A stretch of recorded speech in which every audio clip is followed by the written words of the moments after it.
So I'll let you do all your credentialed introduction.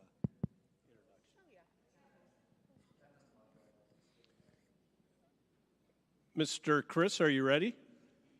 Okay. So good evening. We're talking to the people who are gathered here, and then we're also talking to people who are joining us online. So we are privileged to have Allison Bonacci here with us today. She presented to 3 groups of kids on Thursday, and then we've been talking about the snow who are here. So good thing we canceled on Thursday evening because it would have taken you a long time to get here and a long time to get home. So this is a great time to be a parent. There are so many great things we can do because of technology, but it's also a hard time to be a parent because of technology. So my kids kind of came to age when technology was just becoming where you could carry it around with you. So I haven't walked your path exactly what it's like to be a parent, but we are grateful to have people who have knowledge in these areas to provide for us information and resources so we can teach our kids how to use technology safely and to use it to glorify God as well, because our mission at Trinity is to create disciples who share Christ's story with love, and through the internet and technology is an awesome way to share Christ's story with love. So let's start with a word of prayer, and then we'll turn it over to Allison.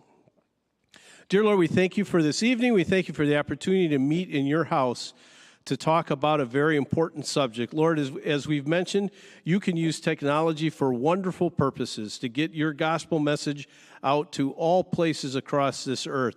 But Lord, we ask that you teach us as parents and give us the wisdom and knowledge as we bring up children, and that they learn to use technology in a safe way, and Lord, even to bring glory to your name. So be with us tonight and allow us to have learning on this subject. Bless our presenter.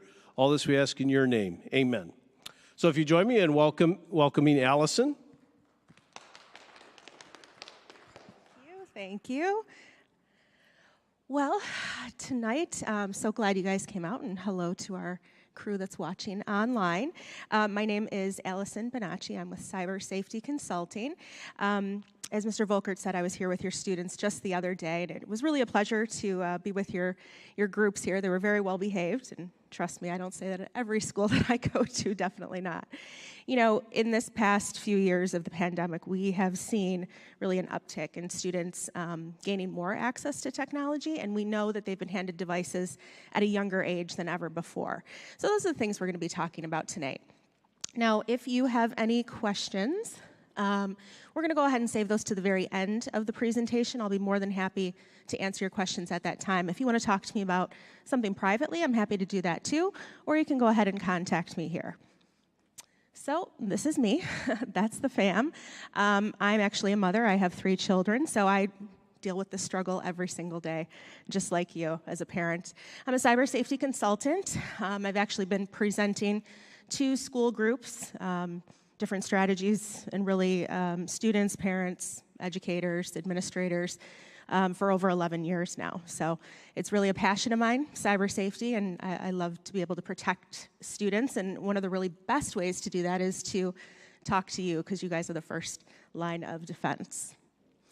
So just a background on what we spoke to your students about individually the other day when I was here last week. You can see that we've broken the topics up into 3 different, very age-appropriate groups, obviously with our younger students. We're just starting to talk about what personal information means and really how to protect it online. We're using, the word stranger instead of predator with them, starting to teach them the basics and how they might be contacted and what to do if they get contacted. Also telling them, of course, the best thing they can do if they're ever feeling uncomfortable is to come to you, right? Their parents or their trusted adults, okay? With our 4th and 5th graders, we start to talk about a couple different topics: digital citizenship, online safety rules. We use the word predator with those students, and we start to talk about grooming behaviors and what that might look like. I'll be getting into that a little bit more throughout this presentation. We talk to them about cyberbullying as well as social media and starting to build their online reputation. And then, as you can see with our middle school students, we start to talk about it all.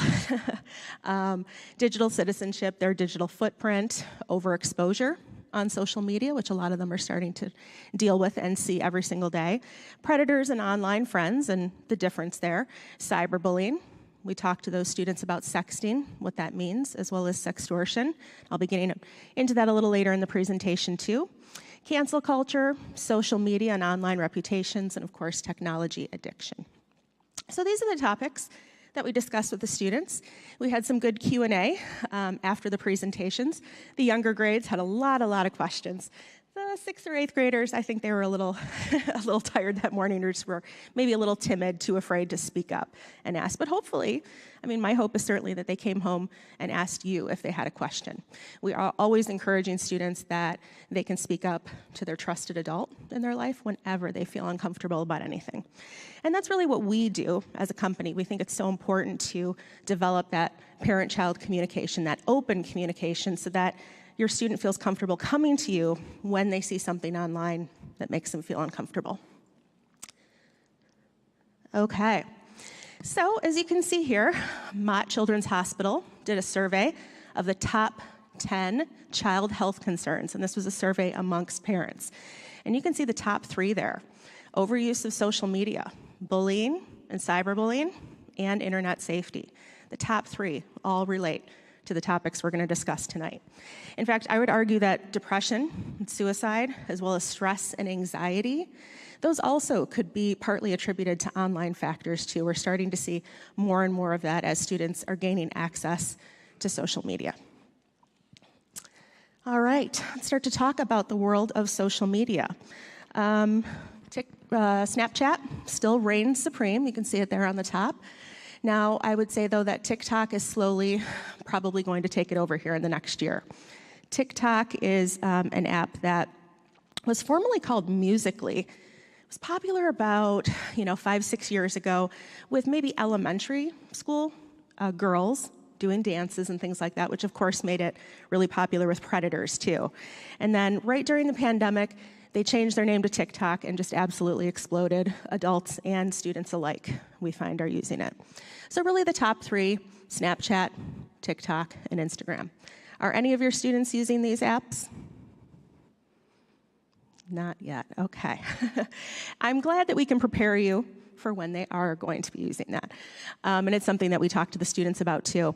The age that students are supposed to be before they enter any of these social media apps is 13 years old. But oftentimes, that's not the case. It's incredibly easy to create a fake birth date, pretend you're older than you are. These social media apps, they just don't have the resources to verify age. I'm not even sure they would if they had the resources. So we're finding that a lot of younger students are starting to access Snapchat, Instagram, and TikTok. The problem is when students create a profile on one of these sites and they claim that they're older than they are, just for math's sake, a lot of students say they were born in 2000. Well, that puts them now at 21, 22 years old. So they're going to be shown content that is mature for, an older adult or an adult. That can be really tricky. So it's not only what they're posting on these social media sites, also the content that they're viewing and having, readily accessible to. So that's something to think about. I asked the 4th and 5th graders when I was here, because as soon as I showed them some of these icons, they got really excited. And I said, oh yeah, you guys like social media? Raise your hand if you're using social media. And quite a few raised their hand. And then my next slide said, you have to be 13. And I said, yeah, keep your hand raised if you're 13 years old. And they all kind of went, ooh. And I said, yeah, I know. But it's really easy to gain access to these sites, unfortunately. So a lot of students are using them, sometimes without their parents even knowing. So it's definitely something you want to check up on. If your student has a device and you don't have it password protected for where they can download any app that they want, there's a probability they could be using these social media apps. One of the things we recommend is to make sure that they are absolutely 13 before they gain access. And when they do, the best thing they can do is set those pages to private. That means friends only, okay? So they set it to private, and then once it's friends only, they make sure that if they get a friend request, that they actually know that person in real life before they allow them to gain access to their personal information. It's one of the best ways to protect themselves. So we tell students that if they're using social media, Some of the things to think about: what gets posted online absolutely stays there. A lot of students don't realize the permanence of what they're putting out there. Sometimes they make a post, they say something that they don't really give much thought to, and they don't realize how many people see it over time, how many people share it, and how it can affect them the rest of their lives. I tell students to often think about their reputation, because with every post, they're actually adding to that online reputation. We call it a digital footprint, and it's made up of all the things that your child chooses to share online. And they're going to be adding to this digital footprint really their whole lives. Most of their lives are online as they get older. So what I ask them to do before they post, before they say something online, is to think, what would Grandma think if she saw this? And they kind of chuckle at that, but it gives them a good indication as to whether they should send something along. Just taking that moment of pause and really considering it before they press send, because once they do, they can't get it back. I also warn the students to think about their future. And, some of them are really young. They're not thinking about when they go to apply for their first job, or thinking about when they apply for a scholarship 10 years from now, or thinking about applying for college. But they need to be, unfortunately, because I tell them that, sure enough, when you go to apply for those things, sometimes these colleges, admission staff, they have entire teams of people that simply are doing research on the candidates that they receive. What are they going to find when they see your social media page? Are they going to find a mistake you made 10 years ago? It's possible. When you go to apply for a job someday, they're going to make an assumption about you, and what type of character you have. And whether that's fair or not, that's just our reality today. So it's something that students really need to consider. Unfortunately, we've known so many different situations where students lost out on scholarships simply by posting a thought that took a split second that they didn't really give much thought to. Saying something online, posting a picture from a party has ruined their scholarship opportunity. So we warn students to really think about that online reputation and their future. Some of the safety concerns that we see with using social media. And how many of you use social media yourselves? I know I do. Okay. So you're familiar with some of these concerns. Inappropriate content. I'm sure you have all witnessed inappropriate content on social media. It pops up out of nowhere, unfortunately. And sometimes students, if they're accessing it, they can easily see it as well. Risky challenges can also be found on social media. Just this past school year, in the fall, there was one that was really popular called Devious Licks on TikTok. Did anybody hear about that one? Some students were challenging others to destroy their school property. Mr. Volkert shaking his head. Yeah. Destroy their school property and then post it on TikTok. And, always trying to go viral. And we just warn students that, just that little bit of TikTok fame is really not worth the consequences of destroying school property. Many, many students, and I speak with principals every day, they're telling me how many students were, getting suspended at their school. Some schools had to shut down bathrooms completely because students were going in there and completely destroying them. So definitely some risky challenges associated with social media. Oftentimes, it can really promote that feeling of inadequacy and comparison. And the thing you're comparing it to is someone who's completely filtered, but for many young girls, that's a tough comparison, and they don't necessarily realize that they're competing with a filter. So it promotes those feelings of inadequacy, and oftentimes that can lead to depression and anxiety too. We're starting to see that more and more. Your private information becoming public. Many students don't actually realize just how public the internet is. They post something on social media, and they don't realize just how out of hand it can get and how they sort of lose control of it before they're even ready. Contact by strangers. Of course, that's something that is readily available on social media. Social media makes it incredibly easy for predators to contact students.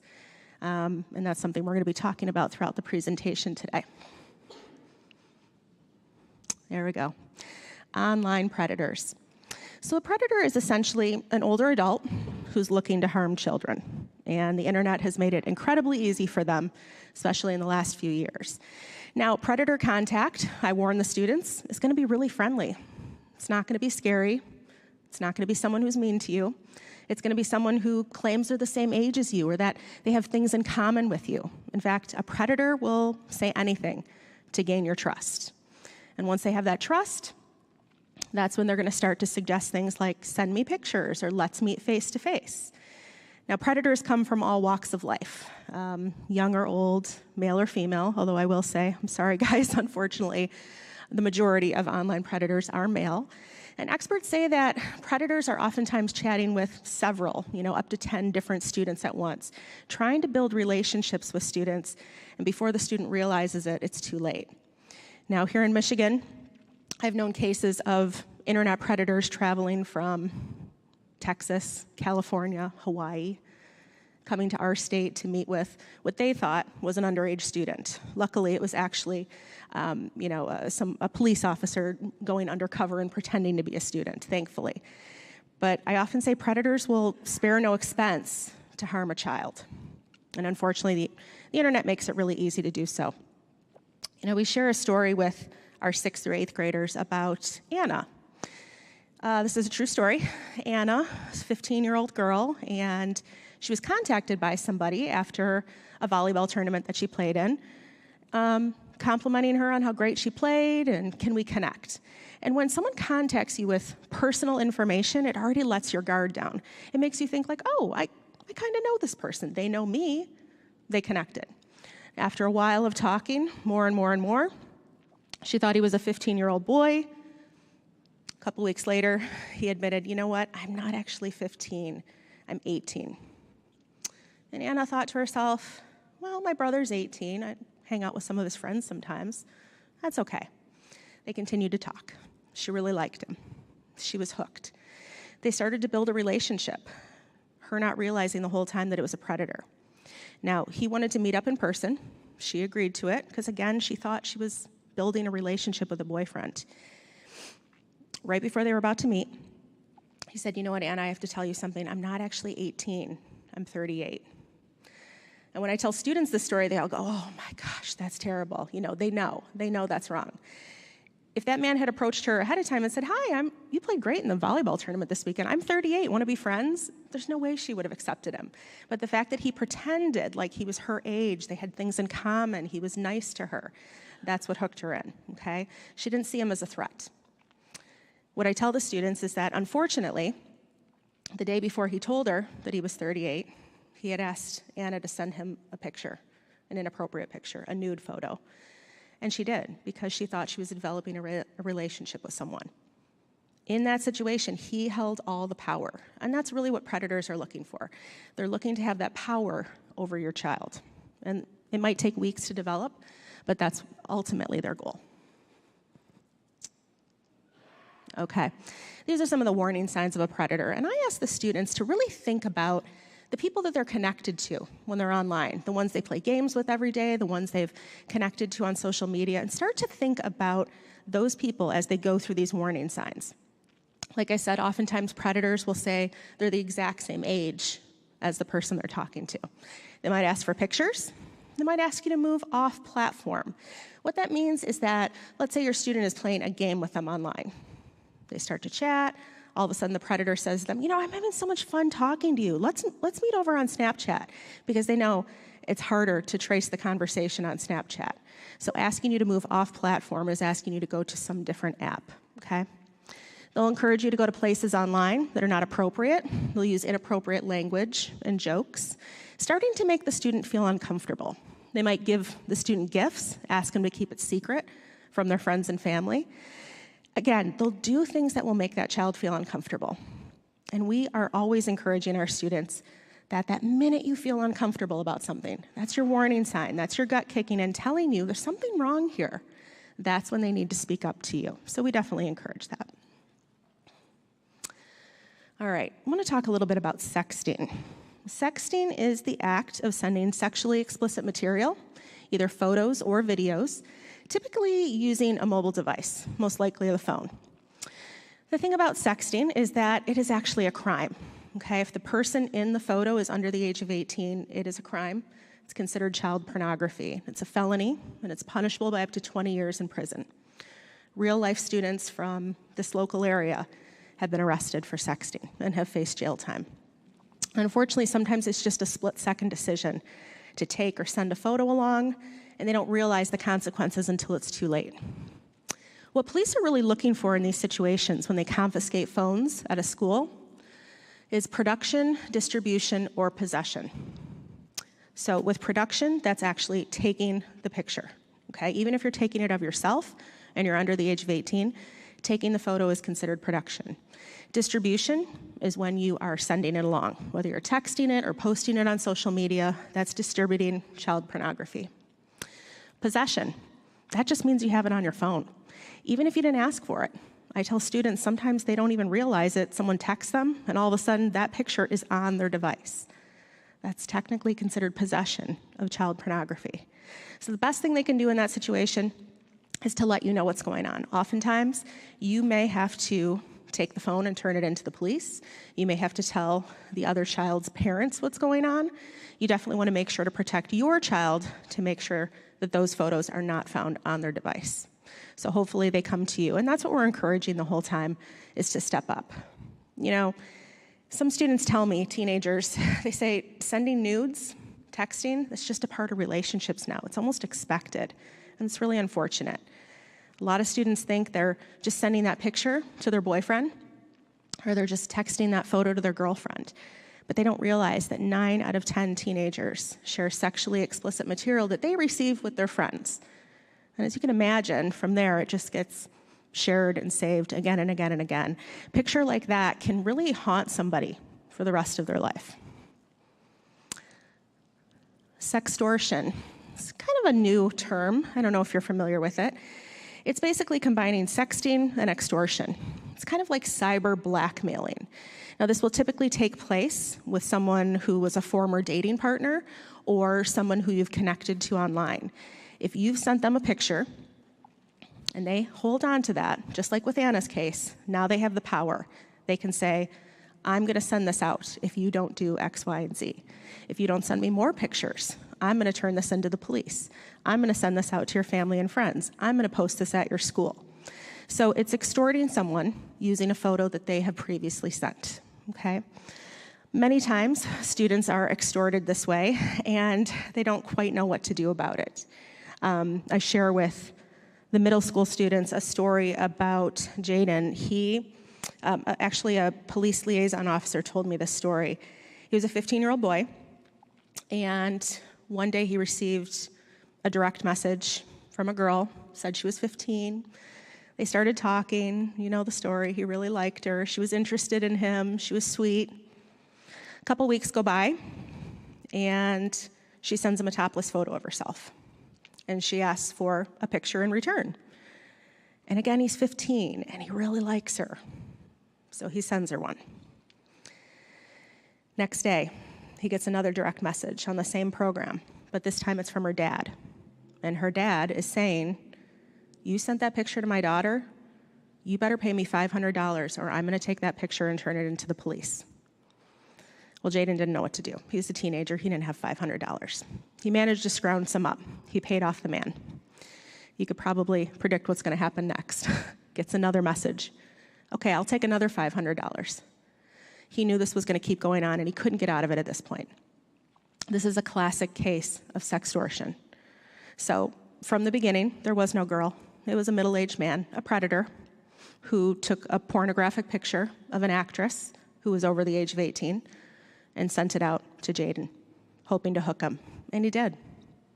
Thankfully, Jaden spoke up, told his parents. They went to the police with it.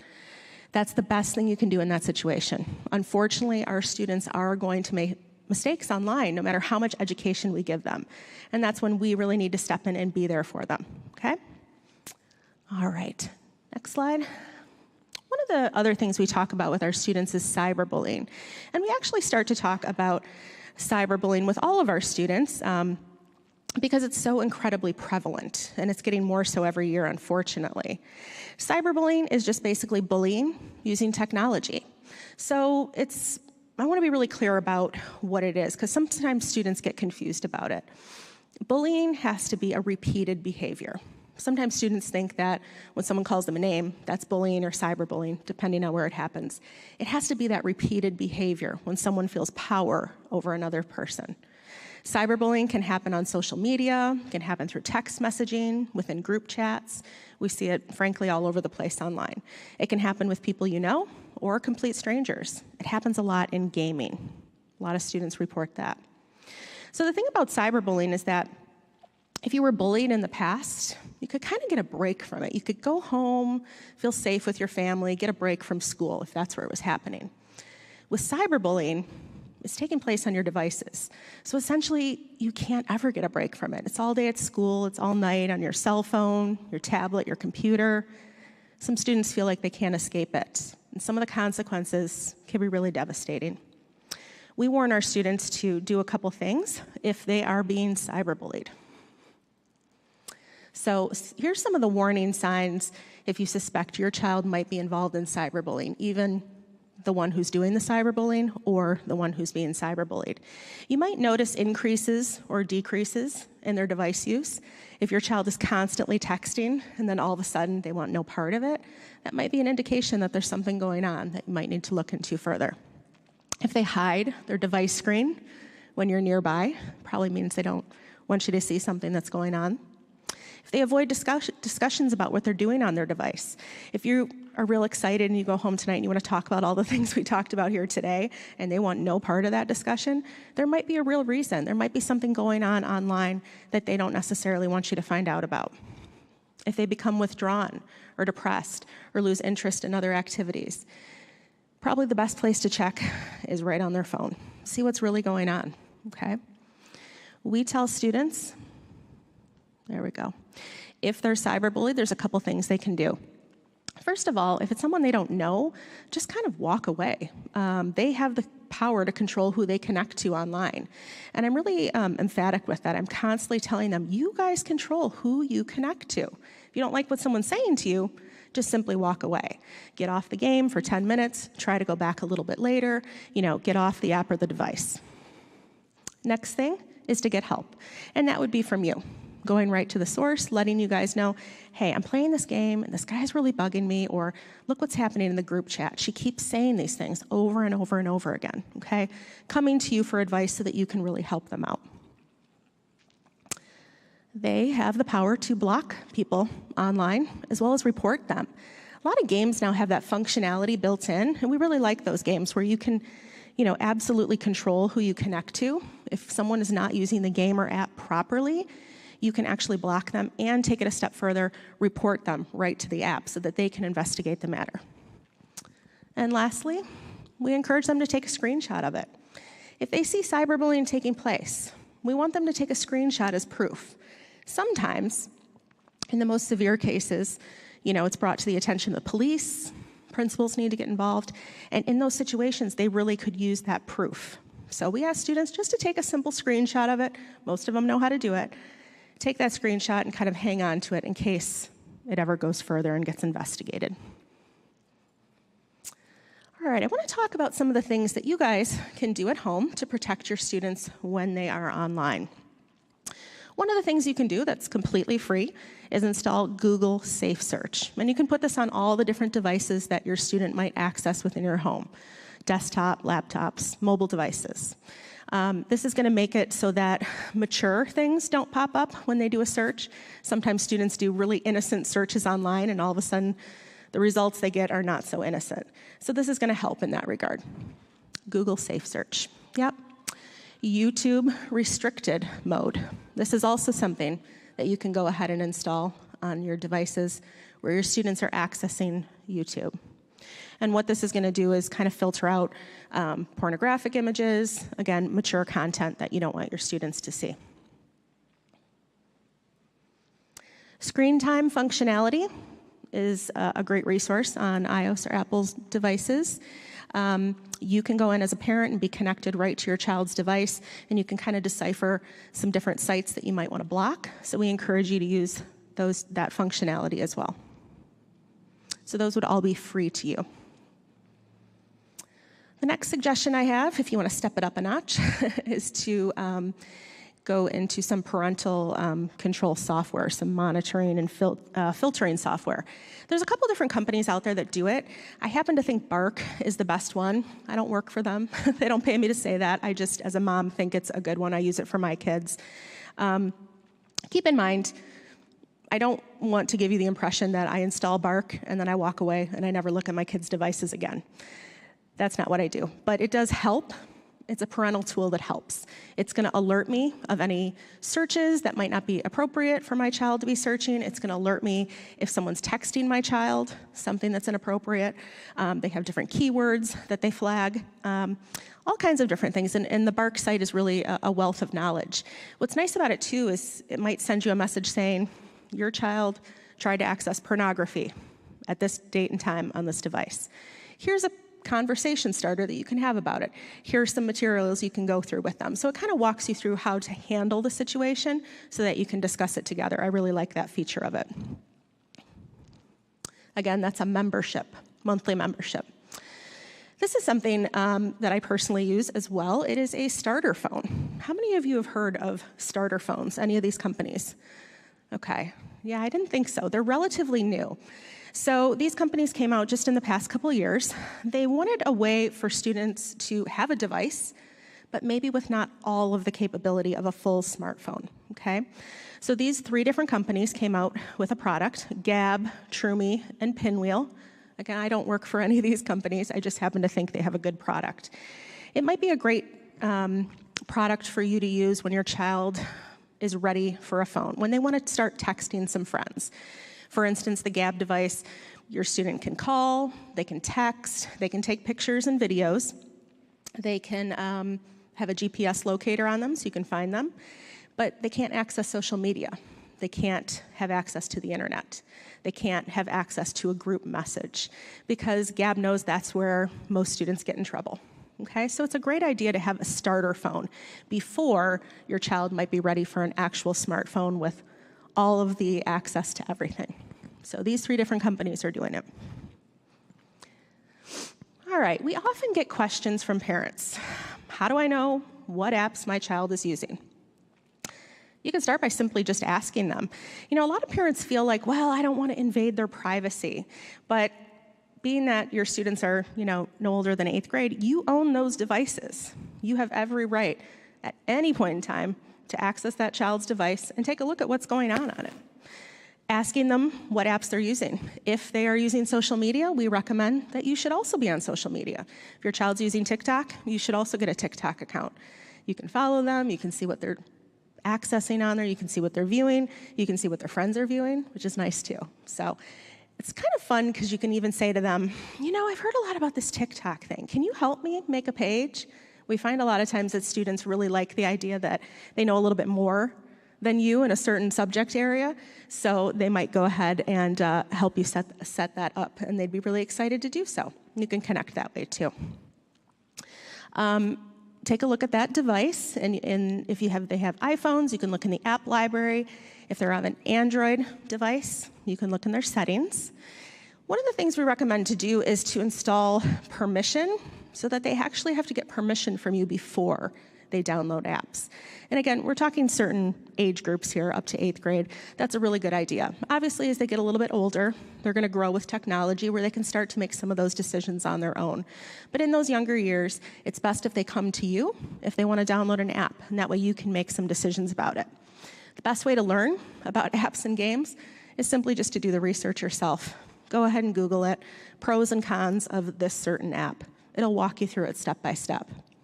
Another resource that we really like is Common Sense Media. This is a site that basically reviews thousands of movies and games and sites and apps. And it will really give you a good indication of what age they think it's appropriate for and what you might find on those different sites. You can also read App Store reviews. Oftentimes parents will comment in there some of the things their child might have experienced when they downloaded that app, and that way you can learn about it. That way you can feel comfortable downloading it on your own child's iPad or smartphone. All right, sleep concerns. According to the American Academy of Sleep Medicine, teenagers need 8 to 10 hours of sleep a night. And sadly, they're just not getting it. Most of the time, it has to do with the fact that they have that ever-glowing screen just begging for distraction right in their room. Some students kind of fall asleep, at all hours of the night to their phone. It's right next to them on the pillow, and they wake up in the morning, it's the first thing they have. So what we recommend to parents, and I said this to the students too, is that you should have their phones at night. Students should be charging their devices in your bedroom at night. It guarantees that they're getting sleep, but it's also protecting them because a student in the dark behind a closed door sometimes makes bad decisions online, okay? It's a really great idea in your family to just have it established that this is where devices are charged at night, whether it's on your nightstand, your dresser, everybody in the house, this is where they go, and it's just a rule in your family. That helps to protect your student. It also helps them to get the sleep that they need. Healthy technology in the home. We recommend, before your student starts to use technology, that you create a digital roadmap for your family. What devices are you going to allow, and at what age? Are you going to allow your child to use social media at 10 or 13 or 16? Kind of make those decisions ahead of time, because the worst part is if your student comes to you, I want to be on TikTok, everyone's on TikTok, can I get on TikTok? And you're like, I don't even know what TikTok is. You want to have those decisions made ahead of time, where you say, you know what? TikTok is a social media app. We've decided in our family you need to be 13 to be on TikTok. They already know. They have those parameters in place. They know the rules. They're not going to be coming to you and begging you for something because it's already going to be part of your digital family roadmap. So some of the things you might include in that are startup and shutdown times for devices and when they can access their technology. Sometimes this can be done with a Wi-Fi setting on your router. You can simply turn it off and turn it on at certain times of the day. Locations of devices at night. Like I said, we recommend that your child stores their devices in your bedroom. Age-appropriate apps. Again, deciding what you're comfortable with all of your children, what ages they need to be on certain apps and allowed technology. And with whom can they connect when they gain access to that technology? Are they allowed to accept friend requests from anyone or only certain people that you decide? One of the things that we recommend doing is using a parent-child agreement. This is a nice thing to have before you hand over a piece of technology. So before you hand over a smartphone, it's kind of the rules of the device. They sign it, you sign it, everyone's on the same page about what those rules are. And they're different for every family. Every family has to decide what they're comfortable with. I actually have a really great parent-child agreement that I can email you. There's a sign-up sheet at the door, and if you put your email address down, I'll go ahead and email that out to you. One of the things we also recommend is to go ahead and create tech-free space in your home. Maybe that's in your kitchen at dinner time. You've decided that that's a tech-free space. Everybody takes their devices, puts them in another room. That way you're allowed to connect around the dinner table without any distractions. You could also create tech-free time within your home. Maybe you decide Sunday afternoons are family time. It's a time when we all put our devices away and we all go out for a walk together. Just some examples, but come up with what works best for your family. This is a little video promoting that device-free dinner that I talked about. Take a look. 9 hours. That's how much time the average American spends on devices every day. Sometimes it feels like screens are taking over our lives. But there's one simple step we can take to help change that. Try a device-free dinner. By turning everything off before family meals, guess what happens? Amazing conversations, lots of laughter, and healthier kids. The American Academy of Pediatrics agrees. So enjoy a device-free dinner tonight. Okay, when we're thinking about screen time, there's a couple different approaches we can take. What is the right quantity of screen time for my child? A lot of times we get that question. People want us to give a certain amount of time. Okay, this many minutes, this many hours. We just don't have that. Every child is different, and you really need to come up with that for yourself. You know the maturity level of your child. You know what they can handle. You know that if their grades are starting to fall, maybe you need to pull back on screen time. It's also important to know what they're doing on their screens, okay? Next slide, Chris. Or next one, there you go. Oh, go back. We're having some technical difficulties with this tonight, so Chris is helping me out. One more. There we go. The quality of what is being done online. It's very different if your child is just mindlessly scrolling through social media or if they're creating artwork online. Those are two totally different things. So I try not to put them in the same boat when we're trying to figure out hours or minutes that we'll allow. There we go. Because it's not all created equal, we kind of have these 4 different categories that we look at of what your child might be doing online. That passive time, just watching a show or a movie, Netflix, YouTube, that kind of thing. Interactive, actually gaming, using their mind, connecting with people. Communicative, texting, video chatting, or social media. And then being creative, if they're watching educational videos and learning or creating art or music. Those are very different things. So you kind of want to consider, screen time that is productive and enriching. And that's very different than other types of screen time. So take a look at what your child is into and kind of make that decision from there. There we go. Technology addiction is something that I talked about with the older kids last week. I asked them to raise their hand if they knew somebody that was addicted to their technology, and almost all of them raised their hand. And then I said, raise your hand if you might have thought at one point in time that you were addicted to your technology. And a couple of them were brave enough to go, yeah, I've thought that from time to time. I think it's really easy to get addicted to our technology. It's always there. It's always there.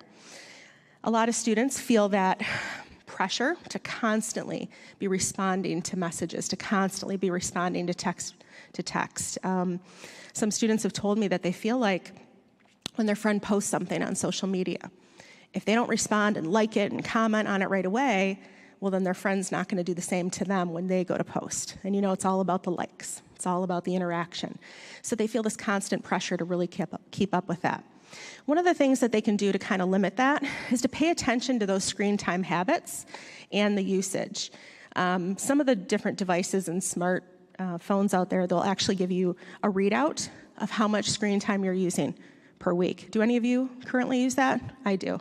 And I try to Mr. Volkert and I were talking about how we try to beat our time every week. We try to lessen it, and we get excited when we've done less screen time week after week.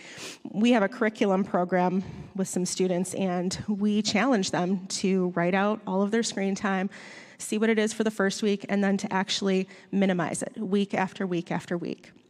And we talk to them about some of the things that they're doing with that extra time, and it's really fantastic things. It's heartwarming, I called my grandma with that time. I played ping pong with my dad. They're finding that they can do more and more without that technology. Another thing I recommend to students is that they turn off their screen notifications. So on their locked device, if they're getting a notification every time someone posts or texts them or sends them a direct message, that's a lot. And it's constantly begging for attention. Even if they have it kind of far away from them, they can still see it, and they see it glow, and they see it beep, and it's tough. So one of the things that they can do is just take all of those notifications right off of their screen. They don't need to be notified until they're actually ready to open up their device and see what's there. They should also wait to respond to text and direct messages. Like I said, a lot of teenagers feel that pressure to do it immediately. So we ask them to kind of take a beat, give it a second, let someone know that you are not constantly available. That's important. And it will all help with technology addiction. These are some tips to manage screen time effectively. We really want to focus on that positive language. And I'm a mom, I'm guilty of this too. Instead of saying, "Are you on TikTok again?" Instead, you might want to say, "Hey, do you want to put the iPad down and come help me make dinner?" That sounds a little bit better, right? They're going to react better to that. So watch your tone as much as you can. Again, I get it. I'm a mom. Another thing you can do is kind of make a bucket list ahead of time of activities that they want to do, non-tech activities. So when you see them so sucked into their devices and you're starting to get irritated about it, you can go, "Oh, wait a minute. She said she wanted to go on a hike. She wanted to do that artwork with me. Hey, are you ready to do that artwork? Let's go do it. Let's go take that hike." It's things that they have already said in advance that they want to do that doesn't involve technology. Again, you can create that family tech-free time. I I know I mentioned Sunday, might be a good idea to get everybody on board, even the parents, to put down their devices and just spend that quality time together. And one of the best ways to do that is to kind of let everyone know ahead of time. Like Saturday night, hey guys, remember our tech-free time is tomorrow between 5 and 7, whatever you decide for your family. All right, this is called the golden ticket strategy. It's something we presented to all of the students last week. It is a way for them to not be in trouble when they make a mistake online. Because with all of the education we're giving them, with all of the chats that you're gonna have with them about how to be safe online, they're going to make a mistake. And when they make that mistake, we want them to come to you. Oftentimes, parents, when they find out about something unseemly going online, something scary happening to their child online, their immediate reaction is, that's it, I'm taking away the phones, all iPads, all devices, you're done. And I get it, but that's the wrong move. Instead, we want you to work with your child. Why did this happen? Let's talk about how we can avoid it in the future. And we definitely don't want to punish them for it, because if we do, it might be the very last time that they decide they're comfortable coming to us, and that's what we don't want. So we created this golden ticket strategy. You can see some of the golden tickets down there that students have created. It's just a way that students know they can come to you at any point in time. Students create this when they're in 2nd grade, and in 5th grade, they make a mistake, and they remember, oh yeah, I have that golden ticket. It's up in my nightstand in my bedroom. I'm gonna bring this to mom because she agreed at that time that I would not be punished, as long as I told her what was going on. They bring you the golden ticket and they say, I made a mistake. Can we work on it together? And that's a reminder that, yeah, I'm not gonna punish you. I'm not gonna take away all the devices, because that's not the answer. Instead, we're gonna talk about it.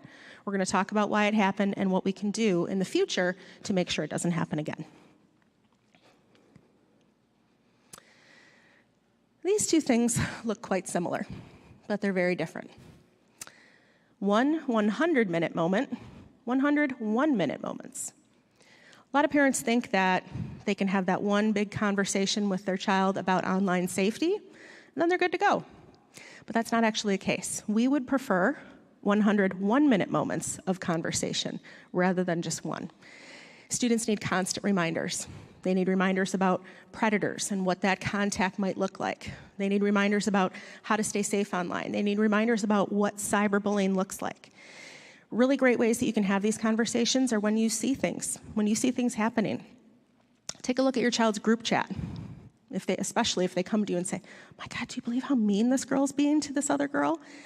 That's a great time to have that little conversation, that moment, and say, yeah, what do you think about that? How do you think that makes that other girl feel? That is cyberbullying. Having those conversations over and over and over again. Sometimes it's best to do it in the car, especially if they're really difficult ones, because they're back here.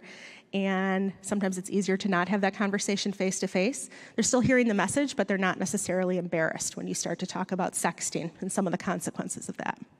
It can even be, when you're in the grocery store in line and you take a look at the tabloid and you see the headline of someone who lost their job because of something they posted online. It's a great time to have a reminder conversation, just one of those little moments. So we encourage you to keep that communication going through their whole lives. What we're trying to do is prepare our students to really recognize things on their own and self-protect, because obviously we can't, as much as we'd like to, we can't monitor them, forever. So, just to summarize some of the key takeaways from what we talked about tonight, working to create those ongoing conversations, right? Considering using that parent-child agreement. Again, I have one to email you if you want to leave me your email at the door. Creating that golden ticket with your child. Some of the students were really excited about that idea. Finding that tech-free time and tech-free space in your home. Consider using some of those monitoring tools like Bark, and then charging those devices outside of the student's bedroom at night. That's really important. I want to tell you a little bit about the work that we do. We present nationwide, all across the country. We do student assemblies. We also have parent workshops. We have professional development programs for teachers. We have private family consultations, and we also have a curriculum that we provide for 4th through 8th grade. It's a little bit more in depth. Instead of just doing one presentation, we're actually going in the school and meeting with students, on a weekly basis. Just more of an in-depth conversation. All right. That concludes the presentation tonight. Again, this is my contact information. If anybody needs to contact me, I'm happy to respond. But does anybody have any questions tonight that I can answer for you right now? Anything we didn't cover that you'd like to discuss? Did I scare you sufficiently?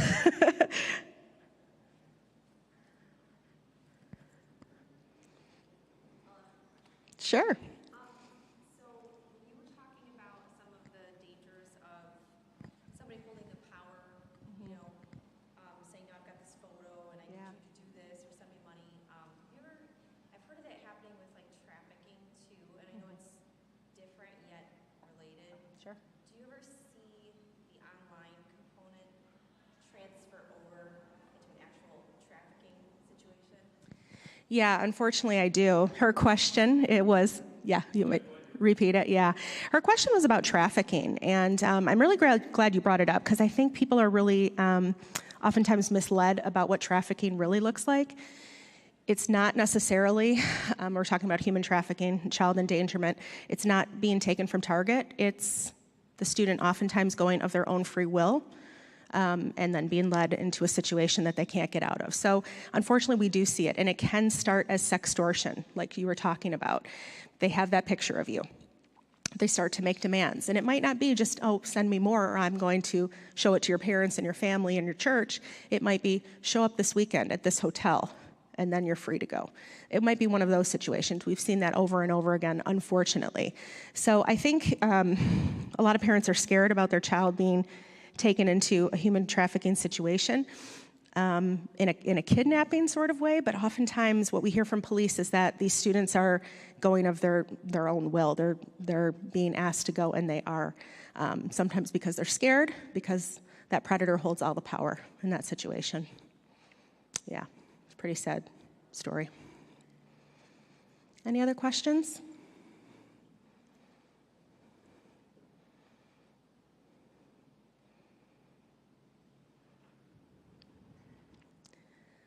Okay. If anybody wants to talk to me about anything privately, I'm happy to stick around and have a private conversation too. On behalf of Cyber Safety Consulting, I want to thank you so much for coming out tonight. Thank you for those of you that are viewing at home as well. Thank you. One thing I want to add to our discussion, we're doing things at school to assist and mentor and counsel our kids with how they carry on conversations online. And so we have an initiative that the adults in our building are calling Being Kind Online. And it's something we're doing primarily for our 7th through 8th graders because they get caught up in conversations, in texting loops and things like that, and conversations that they probably wouldn't have if you were looking right over their shoulder. So your kids are in the upper grades are going to have devotions, religion lessons, different people from our church and school staff coming to talk to them about it. We're not telling them that it's part of a program. We're just kind of entering their rooms and talking about these subjects. One of those things that we have that will launch pretty soon is a series of podcasts, which in a week or two, the first one will be out, and it's called Foundations, and it's different leaders here at Trinity getting together. We'll see where God takes it. And Allison recorded one of the podcasts with me last Thursday. And it started about what initiated this was helping our kids being kind online. How do you talk to each other? How do you get out of a conversation that's uncomfortable for you? And so you'll hear several of us telling stories and giving our perspective on that. And one of the things we talked about is being here as a Christian community and how it's helpful that we're all in this smaller, somewhat more insulated community together here at Trinity or any Christian school. And the thing that I would empower you as parents to know is if your child makes a mistake, or if you notice that somebody else's child is making a mistake, even though those conversations are not ones that you look forward to and might be very difficult, and you can even come and talk to me and get my advice. I have parents who do that because they might not know a parent, and I know a parent.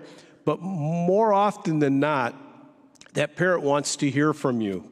Well, they don't want to, but they appreciate that you're looking out over their children as well. And I think there's some sort of comfort that we get in our smaller community, even though it's not comfortable, but to be able to reach out to other families as a brother or sister in Christ and say, here's what our kids are talking about online.